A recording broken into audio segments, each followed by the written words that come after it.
नमस्कार। आज सुनते हैं मालती जोशी जी की कहानी वो तेरा घर ये मेरा घर। आज खाने की मेज पर अरसे बाद पिंकी चहक रही थी। पीएमटी की परीक्षा सानंद संपन्न हो जाने से वातावरण हल्का हो गया था। इतने दिनों तक एक तनाव सा व्याप्त था, घर पर भी और बच्चों के मन पर भी। प्रसन्ना का सेकंड सेमेस्टर परसों ही समाप्त हुआ। आज पिंकी भी फ्री हो गई थी।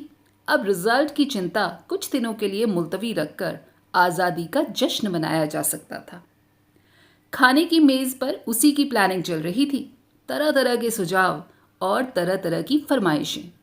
मिस्टर प्रसाद ने बच्चों के उत्साह पर ब्रेक लगाते हुए कहा, तुम लोग शायद भूल रहे हो कि पापा के ऑफिस में समर वेकेशन जैसी कोई चीज नहीं होती, तो आप आराम से घर बैठे रहिए।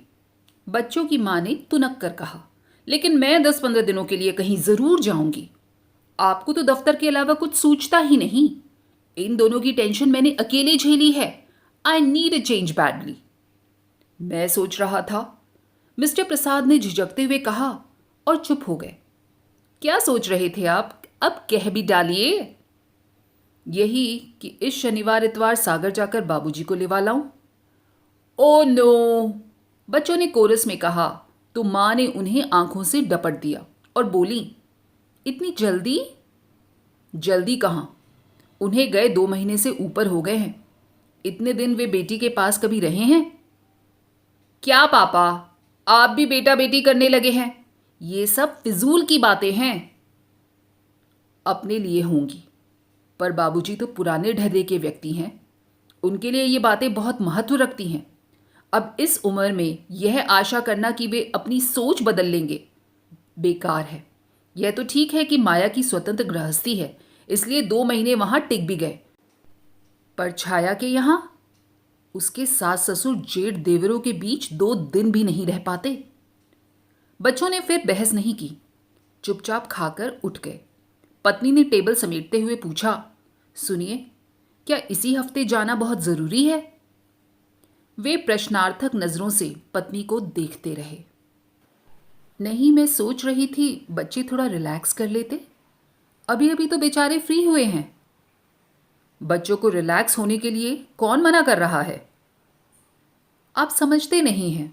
बड़े बुजुर्ग घर में होते हैं तो थोड़ा बंधन तो हो ही जाता है। बच्चों के हंसने बोलने पर, खाने पीने पर बंदिश लग ही जाती है। तो तुम चाहती हो बाबूजी को वहीं रहने दूं? उनका स्वर थोड़ा तल्ख था।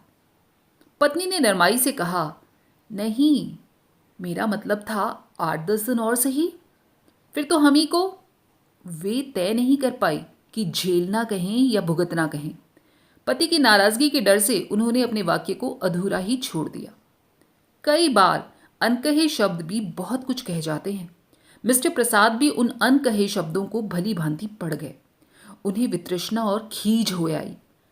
अपने आप को वे पहली बार इतना निरुपाय अनुभव कर रहे थे। कितनी हसरत से, कितनी उमंग से वे बाबूजी को यहाँ लाए थे। यूं तो मां की मृत्यु के बाद ही उन्हें लाने का मन था, पर साल भर तक बाबूजी वहां से हिलने के लिए राजी नहीं हुए। प्रसाद ही दौड़ दौड़ कर वहां जाते रहे, बाबूजी की खोज खबर लेते रहे। हर बार बाबूजी पहले से ज्यादा थके हुए, टूटे हुए नजर आए। यह स्वाभाविक भी था। 40-45 साल का साथ एकाएक छूट जाता है तो आदमी टूट ही जाता है। फिर बाबूजी के मित्र भी कहने लगे, बेटा, अब अपने पिता को अपने पास ही रखो। बुढ़ापे का शरीर है, देखभाल की जरूरत पड़ती है। मां की बरसी के बाद बाबूजी की एक नहीं सुनी गई। जिद करके वे लोग उन्हें अपने साथ भोपाल ले आए। बेटे के साथ साथ बहू और बच्चों ने भी मनुहार की थी, तभी वे राजी हुए थे।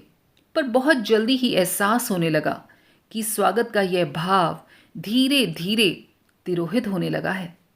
यूं तो बाबूजी बहुत शांत प्रकृति के जीव हैं। उनकी ज़रूरतें भी बहुत थोड़ी सी हैं। इधर उधर दखलंदाजी करने की आदत भी नहीं है। फिर भी वे हाड़ मांस के जीव तो हैं। घर में उनकी उपस्थिति महसूस की ही जाती थी। सबसे बड़ी समस्या थी सोने की। इससे पहले बाबूजी जब भी आए, माँ साथ में होती थी। वे दोनों एक दूसरे का ख्याल रख लेते थे। 8-10 दिन की तो बात होती थी, कुछ न कुछ व्यवस्था हो ही जाती थी। थोड़ी सी असुविधा भी तब नहीं अखरती थी। बच्चे छोटे थे, तो दादा दादी के साथ खुशी से एडजस्ट भी हो जाते थे। बल्कि तब तो दोनों में होड़ लगी रहती थी कि कौन किसके पास सोएगा। पर अब स्थितियां बदल गई थीं। बच्चे बड़े हो गए थे, दोनों के पास अपने स्वतंत्र कमरे थे। तीसरा प्रसाद दंपति का था। कुछ दिन पिंकी माँ के पास सोई और प्रसाद जी पिता के साथ उसके कमरे में सोए। पर यह व्यवस्था स्थायी तो नहीं हो सकती थी। तो जवान होती बिटिया के कमरे में बाबूजी को सोना भी अच्छा नहीं लगता था। फिर उन्हें प्रसन्ना के कमरे में सुलाया गया। वहां भी घोर असुविधा थी। उसे रात देर तक जागकर पढ़ने की आदत थी। उसका स्टीरियो भी हरदम बजता रहता था। दीवार पर भी कई ऐसे पोस्टर थे जिन्हें बाबूजी की नज़रों से बचाना ज़रूरी था। अंततः बाबूजी की व्यवस्था हॉल में की गई। 3 बेडरूम वाले घर में भी बाबूजी के लिए निरापद बस यही स्थान था। वे दीवान पर आराम से सो जाते थे, पर उनके साथ उनका पानी, दवाइयाँ, टोपी, मफलर, टॉर्च, जूते, चश्मा सभी रखे रहते थे। सुबह नौकर के आने तक बाहर का कमरा बाहर वालों के बैठने योग्य नहीं रहता था। सबसे बड़ी समस्या थी टॉयलेट की। बुढ़ापे के कारण रात में कई बार उठना पड़ता था, सो पप्पू के कमरे का ही आश्रय लेना पड़ता था। सुबह उन्हें जल्दी उठने की आदत थी। रात भर का जागा हुआ प्रसन्ना सुबह सुबह उनके मुख प्रक्षालन से खींच उठता था। एक स्थिति यह आई कि बाबूजी बच्चों के लिए अझेल हो गए। यह अझेल शब्द भी बच्चों का ही गढ़ा हुआ था, जो प्रसाद जी को बहुत चुभा था। फिर उन्होंने छोटी बहन को चुपचाप पत्र लिखा कि कुछ दिनों के लिए बाबूजी को ले जाए। बच्चों की परीक्षा के बाद वे उन्हें लेवा लाएंगे। अब परीक्षाएं भी समाप्त हो गई हैं, पर लगता है घर अभी भी मानसिक रूप से बाबूजी के पुनरागमन के लिए तैयार नहीं है। मिसेस प्रसाद देर रात तक टीवी देखती थी, सुबह देर से उठती थी, 12 बजे तक नहाती थी। हफ्ते में 2 दिन उनकी मालिश वाली आती थी। हर 15वें दिन मेहंदी वाली आती थी। हर तीसरे दिन उनकी कुट्टी पार्टी होती थी। बाबूजी के रहते ये सारे काम सहजता से नहीं हो पाते थे। पिंकी को सहेलियों के साथ बाहर घूमने का शौक था। हर तीसरे दिन वे लोग पिक्चर जाती थी। प्रसन्ना का तो कोई टाइम टेबल ही नहीं था। दोस्तों का जमघट हमेशा उसे घेरे रहता था। बाबूजी के रहते ये गतिविधियां भी थोड़ी धीमी हो जाती थी। फिर सारे परिवार को बाहर खाने का शौक था। बाबूजी साथ नहीं जाते थे। उनके लिए घर पर पूरा सरंजाम करके जाना पड़ता था। बाहर जाने का सारा मज़ा ही किरकिरा हो जाता था। प्रसाद जी घर वालों को न समझते हों, ऐसा नहीं था, पर उस कारण बाबूजी को हमेशा के लिए माया के यहाँ तो छोड़ा नहीं जा सकता था ना। पत्नी सास बहू का सीरियल देखने में व्यस्त थी। मौके का फायदा उठाकर उन्होंने माया को फोन लगाया। वे हर 10-15 दिन बाद फोन करके बाबूजी की कुशलक्षेम पूछ लेते थे, पर उन्होंने बाबूजी से कभी बात नहीं की। उन्हें डर रहता था कि कहीं उन्होंने आने की जिद पकड़ ली तो वे मना नहीं कर पाएंगे। फोन माया के पति सुरेश ने उठाया था। कुशलक्षेम के बाद प्रसाद जी ने कहा, मैं अगले रविवार आ रहा हूं, बाबूजी से कहिए तैयार रहें। भाई साहब, आपको माया ने बताया नहीं क्या? बाबूजी तो कब से चले गए। चले गए? कहाँ? उन्हें लगा कि आवाज कुछ ज्यादा ही ऊंची हो गई है। उन्होंने चोर नजरों से पत्नी की ओर देखा। वो सीरियल में खोई हुई थी। उन्होंने अपनी आवाज तथा शक्ति धीमी करते हुए कहा, कहाँ चले गए? अपने घर, जौरा। मैं खुद ही तो छोड़कर आया था। हाँ, शायद बाबूजी ने मना किया था, इसीलिए माया ने आपको बताया नहीं होगा। वे कुछ देर के लिए स्तब्ध रह गए। अब ज्यादा परेशान ना हो भाई साहब, ये पुराने लोग हैं ना, दूसरी जगह एडजस्ट नहीं हो पाते। उन्हें अपना घर ही अच्छा लगता है। उस रात वे जरा भी नहीं सो सके। पता नहीं कैसे कैसे विचार आते रहे। मुश्किल तो यही थी कि वे अपनी परेशानी पत्नी के साथ भी शेयर नहीं कर सकते थे। वह फौरन कह देती, हमने तो 6 महीने झेल भी लिया, पर आपकी बहन तो जरा से में ही उकता गई। दूसरे दिन उन्होंने माया को दफ्तर से ही फोन लगाया। जानते थे उस समय सुरेश भी घर पर नहीं होगा। उनके उल्हानों के उत्तर में माया ने कहा, भाई साहब, आप कुछ मेरी मजबूरी का भी तो अंदाजा लगाइए। वे तो 8वें दिन से जाने की रट लगाए बैठे थे। बड़ी मुश्किल से मैंने उन्हें 15 दिन रोका। फिर वे तो अकेले ही चल पड़े। बोले, भोपाल कौन सा दूर है, यहाँ से बस में बिठा दो, वहाँ फ़ोन कर दो, कोई ना कोई उतार लेगा। मैंने बहुत मना किया, पर जब बिल्कुल ही ज़िद पर आ गए तो उन्हें असली बात बतानी ही पड़ी। क्या? यही कि बच्चों की परीक्षा होने तक आपको यहीं रहना है। तब तो शायद तुमने यह भी बता दिया होगा कि मैंने ही तुमसे कहा था कि उन्हें ले जाओ। भाई साहब, यह तो मैं कभी नहीं बताती, पर उन्होंने खुद ही अंदाज़ा लगा लिया। उसके बाद तो वे पल भर भी यहाँ रुकने को राजी नहीं हुए। बोले, ईश्वर की कृपा से अभी मेरा घर सलामत है, मुझे वहीं पहुंचा दो। फिर ये खुद जाकर छोड़ आए थे, ज़रूरी व्यवस्थाएं भी कर आए थे। इसके बाद कहने को कुछ था ही नहीं। उन्होंने चुपचाप रिसीवर रख दिया और उस घड़ी को कोसते रहे जब उन्होंने बाबूजी को माया के साथ भेजा था। पूरे हफ्ते वे गुमसुम बने रहे। फिर एक शाम मालवा एक्सप्रेस से चल ही पड़े। मुंह अंधेरे मुरैना पहुंचे। वहां से जो पहली बस मिली उससे जौरा के लिए चल पड़े। उन्होंने सोचा था कि इतनी सुबह घर खुलवाने में दिक्कत होगी। भूल ही गए थे कि गांव कस्बों की सुबह जरा जल्दी होती है। घर पहुंचकर देखा, सामने वाले आंगन में चारपाइयां बिछी हुई हैं और बाबूजी की मित्र मंडली चर्चा में मशगूल है। उन्होंने जाते ही सबके पांव छुए, आशीर्वाद पाया। फिर वे सबके सब उठ खड़े हुए। पंडित जी, अब आप बेटे की खातिर कीजिए, हम लोग चलते हैं। अरे, आप लोग बैठिए ना, मैं क्या कोई मेहमान हूं? यह तो मेरा घर है, आप लोग इत्मीनान से बैठें। इस आग्रह में शिष्टाचार तो खैर था ही, एक उद्देश्य यह भी था कि उतनी देर तक बाबूजी के सामने अकेले पड़ने से बचे रहेंगे। पर बाबूजी के दोस्त रुके नहीं। उन्हें विदा करके बाप बेटे दोनों भीतर आए। बाबूजी ने कहा, तुम हाथ मुंह धो लो, तब तक मैं चाय चढ़ाता हूं। बाथरूम का दरवाजा खोला तो चकित रह गए। बाबूजी, ये कमोड़ कब लगवाया? अभी अभी तो लगवाया है। सोचा तुम लोग आते हो तो तुम्हें परेशानी तो होती होगी, मुझे भी बुढ़ापे में आरामदायक लगता है। उस पुराने घर में वह नया नकोर बाथरूम टाट में रेशम के पैबंद सा लग रहा था। फ्रेश होकर बाहर आए तो देखा चौके में एक छोटी सी मेज पर चाय लग गई थी, साथ में बिस्किट भी थे। यह मेज भी नई लग रही है।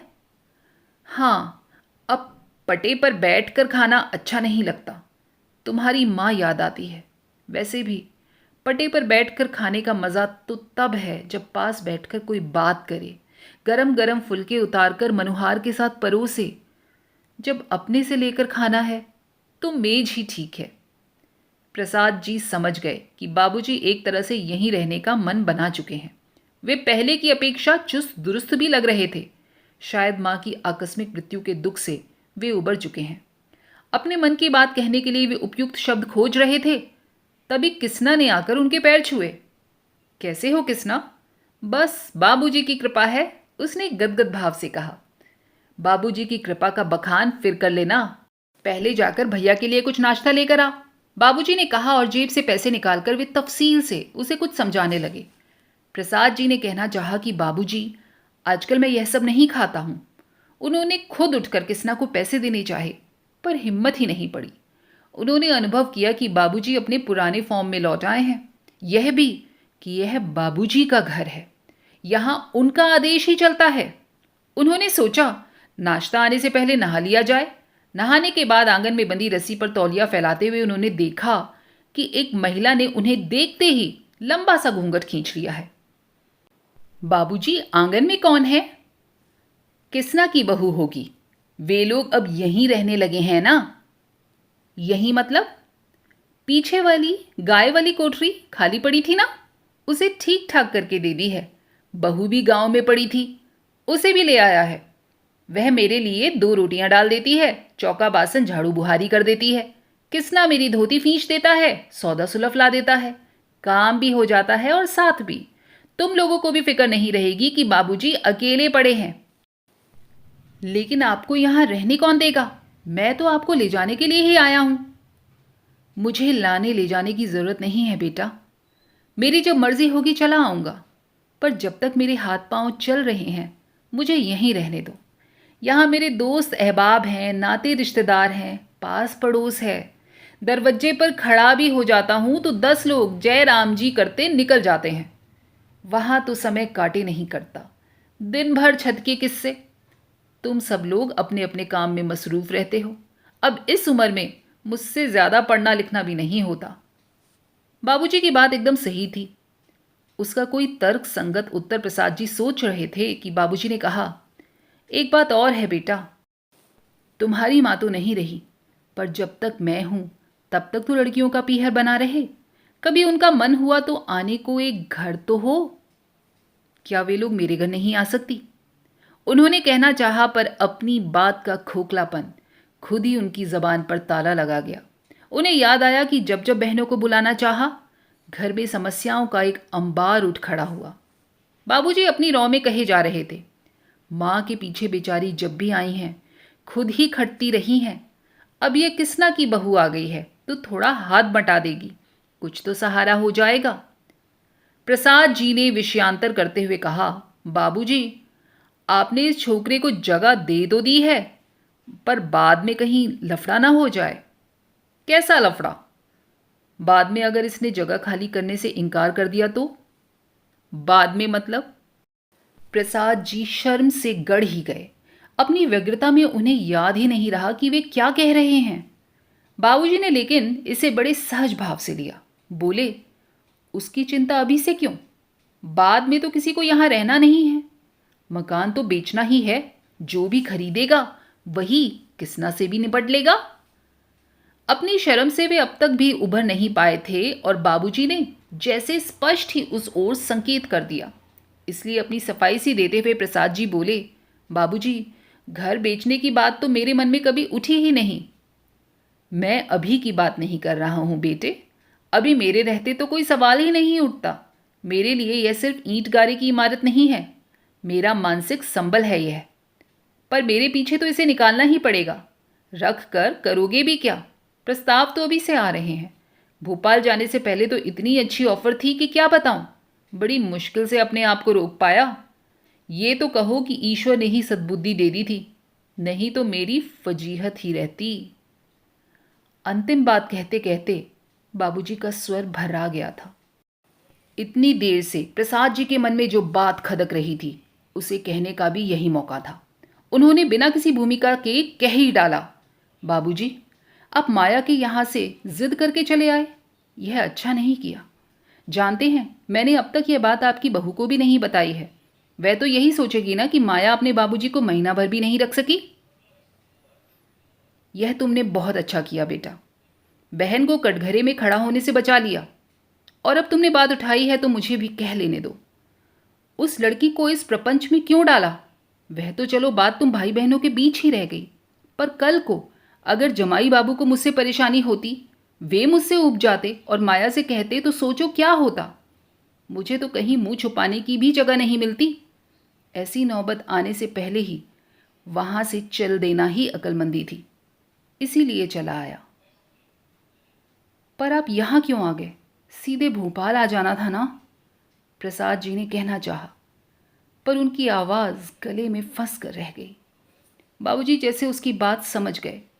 फिर बाबूजी पीठ थपथपाकर सांत्वना देते हुए स्वर में बोले, रात भर के जगे हो, थोड़ा आराम कर लो। मैं एक चक्कर बाजार का लगा कर आता हूं। कौन सी तरकारी खाओगे? दोस्तों, उम्मीद है इस कहानी ने कहीं ना कहीं आपके दिल को भी छुआ होगा।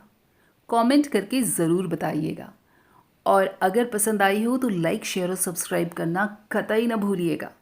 फिर मिलेंगे अगली बार साहित्य के पिटारे से ऐसी ही कोई एक कहानी निकाल कर। तब तक अपना और अपनों का खूब सारा खास ढेरों ख्याल रखिएगा। स्वस्थ रहिए, मस्त रहिए। नमस्कार और धन्यवाद।